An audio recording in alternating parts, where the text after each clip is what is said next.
De ses victimes, une adolescente de 15 ans. Marianne Lapierre avec cette histoire. Marianne?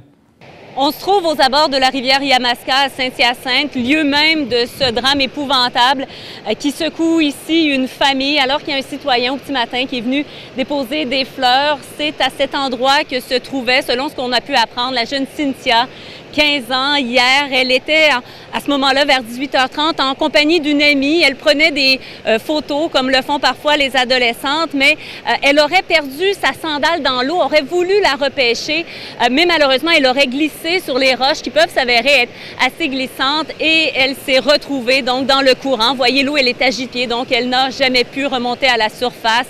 Ce sont les pompiers de Saint-Hyacinthe, 16 pompiers, 10 spécialisés justement en sauvetage nautique qui ont ratissé le secteur en compagnie de policiers de la Sûreté du Québec vers 23h.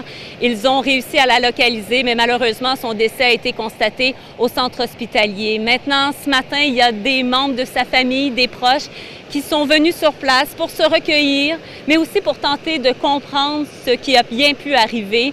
Ils sont là pour épauler la mère de la jeune adolescente, ses frères et sœurs également. On peut écouter l'oncle et une très bonne amie de la mère. Un moment inconsolable. On peut que, même hier, lorsqu'on partait pour voir le corps de Cynthia, elle était vraiment abattue. On ne peut que le remonter, toute la nuit, elle n'a pas dormi jusque-là. Cynthia est allergique à l'eau. Elle n'aime pas l'eau. Même l'eau de piscine, elle n'aime pas.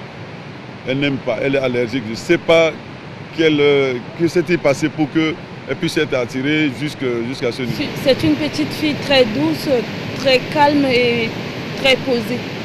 Elle est très responsable.